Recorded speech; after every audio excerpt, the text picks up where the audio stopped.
Pernah nggak sih harus deal-dealan besar tapi nggak pernah ketemu langsung sama kliennya?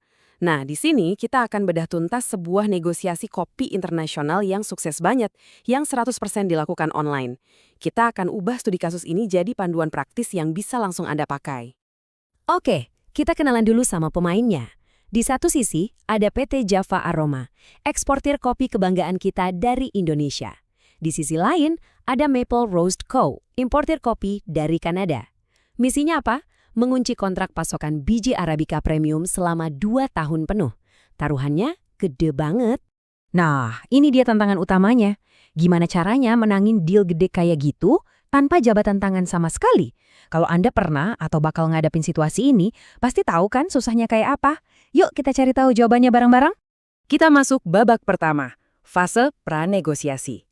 Ingat ya, sebuah negosiasi itu seringnya menang atau kalah jauh sebelum video call-nya dimulai. Justru disinilah pondasi kesuksesan itu dibangun. Jadi, PR apa aja yang dikerjain sama Java Aroma? Mereka nggak main tebak-tebakan, mereka analisis data tren harga dari ITC. Tapi lihat ini dia temuan emasnya. Ternyata permintaan kopi yang sustainable alias berkelanjutan di Kanada itu lagi naik daun banget. Ini bukan sekedar data, ini adalah kunci yang bahkan mengubah seluruh permainan. Nah, teknik ini namanya strategi personal Hartley. Intinya tuh simple tapi kuat banget. Berhenti jualan berdasarkan anggaran mereka dan mulai jualan berdasarkan nilai-nilai mereka. Dalam kasus ini, Java Aroma sadar, buat Maple Roast, sustainability itu bukan soal duit, tapi soal identitas. Nah, ini dia celahnya. Sekarang kita masuk ke arena utamanya, the live video call. Disinilah taktik-taktik komunikasi yang halus bisa jadi penentu antara deal tercapai atau gagal total. Coba, gimana biasanya Anda memulai video call penting? Langsung to the point soal bisnis? Jangan dulu. Java Aroma tahu itu kesalahan besar. Mereka pakai teknik yang namanya rapport building. Tujuannya simple, nyambung dulu sebagai sesama manusia, baru deh ngomongin bisnis. Ini cara buat mencairkan suasana digital yang kaku. Dan coba deh dengerin, ini contohnya elegan banget. Dengan kalimat sesederhana ngomongin cuaca dan kehangatan kopi, eksportir kita langsung bikin interaksinya jadi lebih manusiawi. Ini belum ngomongin harga loh, ini soal empati.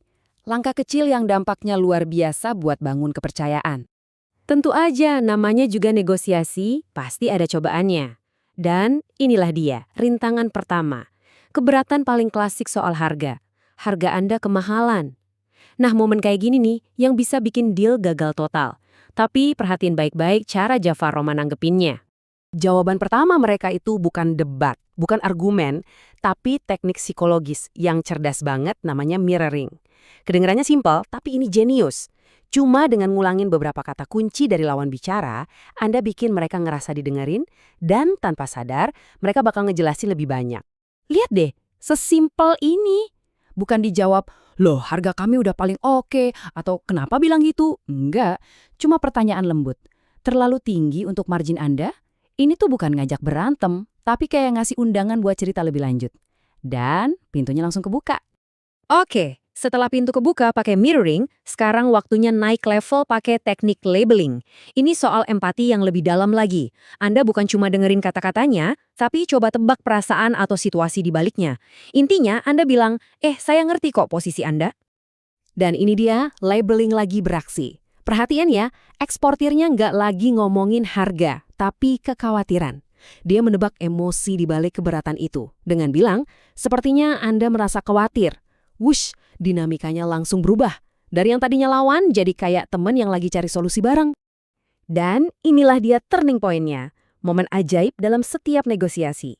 Percakapannya bukan lagi soal tarik ulur harga, tapi udah berubah jadi sesi brainstorming bareng. Gimana ya caranya kita bisa untung bareng? Nah, ini pergeseran yang fundamental banget. Terus, apa solusi kreatifnya? Ini dia bagian pertama. Jelas dan berani.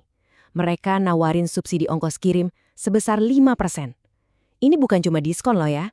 Ini sinyal kuat kalau mereka serius mau jadi mitra jangka panjang. Tapi, ini bukan ngasih cuma-cuma. Ada syaratnya. Sebagai gantinya, mereka minta volume pesanan ditambah 10%. Nah, ini dia inti dari value creation. Mereka nggak potong harga, tapi mereka menukar sesuatu, subsidi dengan keuntungan lain, volume lebih besar. Dua-duanya untung besar. Terus gimana caranya mereka ngejual ide keren ini? Mereka nggak cuma ngonong, tapi mereka nunjukin. Langsung share screen, buka spreadsheet, dan nunjukin simulasi keuntungannya bareng-bareng secara real time. Ini yang mengubah janji jadi bukti angka yang nggak bisa dibantah.